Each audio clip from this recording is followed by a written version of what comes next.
পয়লা মে 2024 দুপুর 1:50 দেবগুরু বৃহস্পতি গোচর অবস্থান পরিবর্তন করতে চলেছে এবং মেষ রাশির দ্বিতীয় ভাবেতে দেবগুরু বৃহস্পতি গোচর অবস্থান করবে। দেবগুরু বৃহস্পতি রাশির দ্বিতীয় ভাবেতে 14ই মে 2025 পর্যন্ত গোচর অবস্থান করবে, যার ফলে মেষ রাশির ষষ্ঠ ভাব এবং অষ্টম ভাব ও দশম ভাবেতে কিন্তু গোচর দৃষ্টি থাকবে। যদিও ধনস্থানেতে গোচর অবস্থান করবে দেবগুরু বৃহস্পতি অর্থাৎ দ্বিতীয় ভাবেতে, কিন্তু তার সাথে সাথে দুইটি অশুভ অর্থাৎ ত্রিক ভাবেতে গোচর দৃষ্টি করবে। তাই ষষ্ঠ ভাব এবং অষ্টম ভাবকে জ্যোতিষ ভাষাতে আমরা ত্রিক ভাব বলে বিচার করে থাকি। তাই মেষ রাশির জাতক জাতিকাদের কাছেতে নবম এবং দ্বাদশ ভাবের অধিপতি দেবগুরু বৃহস্পতির এই গোচর অবস্থান পরিবর্তন কতটা শুভ ফল আনতে লক্ষ্য করা যাবে, কতটা শুভ পরিবর্তন আসবে, আদৌ কি কোনো শুভ পরিবর্তন আসবে, সেই সম্পর্কে এখানে বিস্তারিত আলোচনা করব। নেগেটিভ বা পজিটিভ কোনো আলোচনা নয়, যেটা সঠিক ফল নির্দেশ করবে দেবগুরু বৃহস্পতি, সেইটাকেই কিন্তু আমরা এখানে বিস্তারিত আলোচনা করে জেনে নেব। আর দেবগুরু বৃহস্পতির এই গোচর অবস্থান পরিবর্তন বিশেষ কিছু গুরুত্বপূর্ণ হবে, কারণ সব থেকে বেশি কারকত্ব কিন্তু 9টি গ্রহের মধ্যে দেবগুরু বৃহস্পতির কাছ থেকেই লক্ষ্য করা গিয়ে থাকে এবং সব থেকে বড় প্ল্যানেট যে কোনো ভাবেতে বা যে ভাবেতে গোচর অবস্থান করে সেই ভাবেতে কিন্তু একটি বছর গোচর অবস্থান করে থাকে।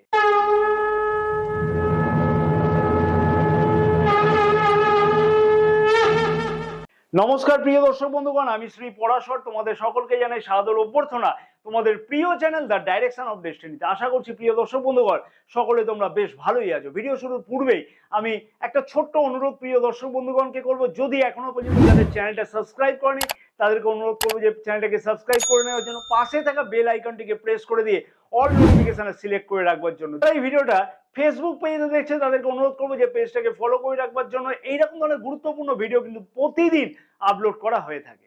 দেবগুরু বৃহস্পতি মেষ রাশির জাতক জাতিকাদের কাছেতে কারক গ্রহ হিসেবে বিচার করা হয়ে থাকে, জ্যোতিষ শাস্ত্র মতেতে বা বিচার করা হয়ে থাকে।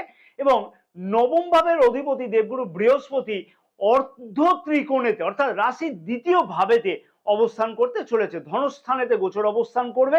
এবং দেবগুরু বৃহস্পতি কিন্তু অসুর গুরু শুক্রাচার্যের ঘরেতে কিন্তু গোচর অবস্থান করবে পয়লা মে থেকে, অর্থাৎ পয়লা মে 2024 থেকে। দুজনেই কিন্তু গুরু। তাই কি ফলাফল দিতে চলেছে, দ্বিতীয় ভাব থেকে কি বুঝে থাকি আমরা? দ্বিতীয় ভাব থেকে আমরা বুঝে থাকি আত্মীয়, কুটুম্ব, বাকস্থান, পরিবার, সঞ্চয় ইত্যাদি কিন্তু বিচার করে থাকি। নবম ভাবের অধিপতি দ্বিতীয় ভাবেতে গোচর অবস্থানের ফলেতে মেষ রাশির জাতক জাতিকাদের কাছে কোনো না কোনো ভাবে কিন্তু সঞ্চয় বৃদ্ধি পেতে লক্ষ্য করা সম্ভব হবে। অনেকদিন ধরে এমন কিছু জিনিসপত্র ক্রয় করবার জন্য চেষ্টা করছিলেন, হয়তো এমন কোনো বিলাসদ্রব্য ক্রয়, এমন কোনো সোনার কোনো জিনিস ক্রয় করবার জন্য চেষ্টা করছিলে, কোনো না কোনো সফলতা পাওয়া যাচ্ছিল না। অর্থাৎ দেখা যেতে পারে যে হয়তো অর্থের সংকুলন হচ্ছিল না বা সময় অভাব হচ্ছিল। এইরকম ধরনের জিনিস পরিস্থিতি থেকে কিন্তু অতি অবশ্যই বের হতে লক্ষ্য করা সম্ভব হবে মে মাস থেকে, কারণ দেবগুরু বৃহস্পতি রাশির দ্বিতীয় ভাবেতে গোচর অবস্থান করবে। তাই খানিকটা কিন্তু সঞ্চয় বৃদ্ধি, খানিকটা ক্রয় বৃদ্ধি, কোনো না কোনোভাবে বিলাসদ্রব্য ক্রয় বৃদ্ধি ইত্যাদি কিন্তু লক্ষ্য করা সম্ভব হবে। অর্থাৎ যে জিনিস ক্রয় করা সম্ভব হচ্ছিল না সেই জিনিস কিন্তু ক্রয় করতে কোনো না কোনো উপায় পেতে লক্ষ্য করা সম্ভব হতে চলেছে। পরিবারেতে যদি কোনো ধরনের অযথা বিবাদ চলে, পরিবারেতে দেখা গেল কোনো ধরনের একতা হচ্ছে না, সেই ক্ষেত্রে দেবগুরু বৃহস্পতির আশীর্বাদেতে পরিবারেতে সেই সমস্যা কিন্তু মিটতে লক্ষ্য করা যাবে। পারিবারিক সুখ সমৃদ্ধি বৃদ্ধি পেতে লক্ষ্য করা যাবে। পরিবারের মধ্যেতে একতা যথেষ্ট পরিমাণে বৃদ্ধি পাবে। এবং আরেকটা কথা এখানে বলা চলে, দ্বিতীয় ভাব যেহেতু সঞ্চয় ভাব, ব্যাংক ব্যালেন্স বৃদ্ধি করবার জন্য বা সঞ্চয় বৃদ্ধি করবার জন্য কোনো না কোনো উপায় গ্রহণ করতে লক্ষ্য করা যাচ্ছে। মনের কোনো না কোনো স্বপ্ন সঞ্চয় বৃদ্ধি করবার জন্য কোনো না কোনোভাবে পূর্ণ হতেও লক্ষ্য করা সম্ভব হবে। তবে সবার ক্ষেত্রে দেখা যাবে কি দেখা যাবে না সেটাও আমি কিন্তু বলবো, অতি অবশ্যই সেটাকেও লক্ষ্য করবে। নিজের কথাবার্তাতে কিন্তু একটা মাধুর্যতা আসতে লক্ষ্য করা যাবে, একটা জ্ঞানের ভাব কিন্তু লক্ষ্য করা সম্ভব হবে নিজের কথাবার্তার মধ্যেতে। এবং কারণ দেবগুরু বৃহস্পতি যেহেতু রাশির দ্বিতীয় ভাবেতে গোচর অবস্থান করছে, তাই বাক ভাবকে যথেষ্ট কিন্তু সৌন্দর্যায়ন করতে লক্ষ্য করা যাবে। ষষ্ঠ ভাবেতে কেতু গ্রহ কিন্তু গোচর অবস্থান করছে মেষ রাশি এবং রাহুদেবের কিন্তু গোচর দৃষ্টি থাকছে, যার ফলে ষষ্ঠ ভাবকে কিন্তু রাহুদেব অনেকটা অ্যাক্টিভ করে দিচ্ছিল। কারণ দ্বাদশ ভাবেতে রাহুদেবের গোচর অবস্থান এবং ষষ্ঠ ভাবেতে কেতু গ্রহের গোচর অবস্থান এবং ষষ্ঠ ভাবেতে রাহুর গোচর দৃষ্টি কোনোভাবে অ্যাক্টিভ করে দিচ্ছিল। দেবগুরু বৃহস্পতি গোচর দৃষ্টি রাশির ষষ্ঠ ভাবেতে 1 মে থেকে থাকবার জন্য রোগ থেকে কিন্তু অনেকটা কন্ট্রোল পেতে লক্ষ্য করা যাবে। কারণ ষষ্ঠ ভাব থেকে আমরা বিচার করে থাকি কি রোগ, ঋণ, শত্রু। তবে আরেকটা কথা এখানে মনে রাখা উচিত হবে, যেহেতু ষষ্ঠ ভাবেতে দেবগুরু বৃহস্পতির গোচর দৃষ্টি থাকবে, তাই লিভার সংক্রান্ত ব্যাপারেতে, আপার অ্যাবডোমেন সংক্রান্ত কোনো ব্যাপারেতে অথবা শ্বাসকষ্টজনিত কোনো ব্যাপারেতে বা মেদ বা ফ্যাট জাতীয় বা কোলেস্ট্রল জাতীয় কোনো সমস্যা কিন্তু খানিকটা বৃদ্ধি পেতে লক্ষ্য করা যাবে। তাই খাওয়া দাওয়ার দিকেতেও কিন্তু বিশেষ কিছু অতি অবশ্যই খেয়াল রাখাটা উচিত হবে। তবে একটা কথা মনে রাখতে হবে, মেষ রাশির জাতক জাতিকাদের যে কোনো রোগ থেকেও কিন্তু অতি অবশ্যই মুক্তির সম্ভাবনা লক্ষ্য করা সম্ভব হতে চলেছে দেবগুরু বৃহস্পতির কৃপাতে।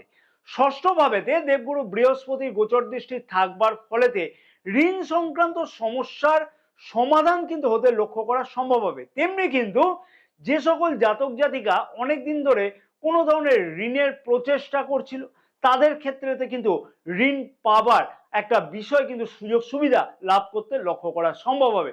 কোনো না কোনোভাবে কিন্তু ঋণ কিন্তু বৃদ্ধি পেতে লক্ষ্য করা যাচ্ছে। কারণ ষষ্ঠ ভাবকে আমরা রোগ, ঋণ, শত্রু ইত্যাদি বলে বিচার করে থাকি। ষষ্ঠ ভাবকে অ্যাক্টিভ করছে, তাই রোগ, ঋণ, শত্রু কোনো না কোনোভাবে কিন্তু বৃদ্ধিও যথাসম্ভবত পাবে, কিন্তু তার উপায়ও পাবে।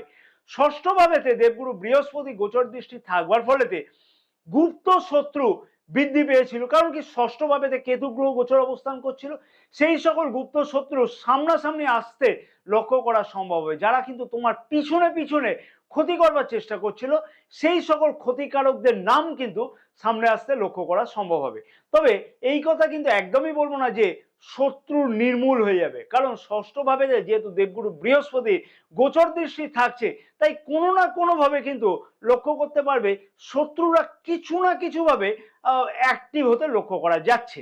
অষ্টম ভাবকেও কিন্তু আমরা ত্রিক ভাব বলে বিচার করে থাকি এবং অষ্টম ভাবে তো দেবগুরু বৃহস্পতি গোচর দৃষ্টি থাকছে মে মাস থেকে, এবং অষ্টম ভাবেতে দেবগুরু বৃহস্পতি এই গোচর দৃষ্টি থাকবার ফলেতে কিন্তু একটা কথা আমি আগেই বলেছি, মেষ রাশির জাতক জাতিকাদের ক্ষেত্রে তো অতি অবশ্যই সেটা কিন্তু পালন করাটা উচিত হবে।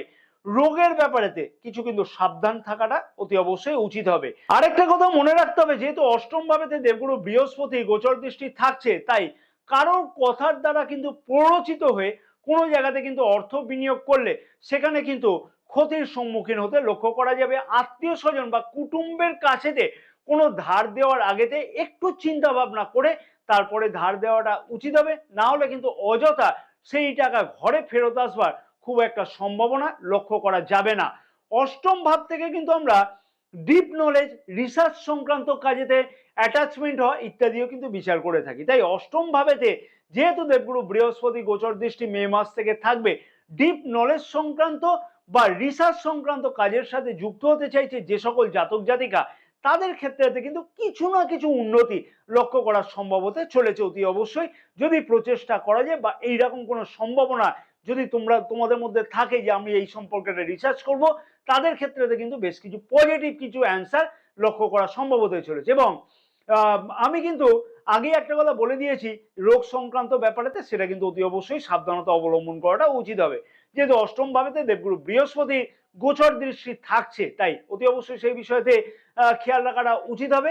দশম ভাবেতে দেবগুরু বৃহস্পতি গোচর দৃষ্টি থাকবে, এবং একটা কথা আমি এখানে মনে রাখতে বলবো যে কর্কট রাশিতে কিন্তু দেবগুরু বৃহস্পতিকে উচ্চস্থ হিসেবে বিচার করা হয়ে থাকে, এবং মকর রাশিতে দেবগুরু বৃহস্পতিকে নিচস্থ বলে বিচার করা হয়ে থাকে, এবং মকর রাশিতে দেবগুরু বৃহস্পতির গোচর দৃষ্টি থাকবে। তাই আনন্দিত হওয়ার কিন্তু বিশেষ একটা কারণ নেই, কারণ মনে হয় আমার যেটা মনে হয় পার্সোনালি যে দেবগুরু বৃহস্পতি নিচস্থ ঘরেতে কিন্তু গোচর দৃষ্টি করবে, তার ফলেতে আদৌ যে কর্মক্ষেত্রে দুর্দান্ত যে সফলতা লক্ষ্য করা সম্ভব মেষ রাশির জাতক জাতিকাদের কাছেতে, এটা কিন্তু বাস্তব সত্য কিন্তু হবে না।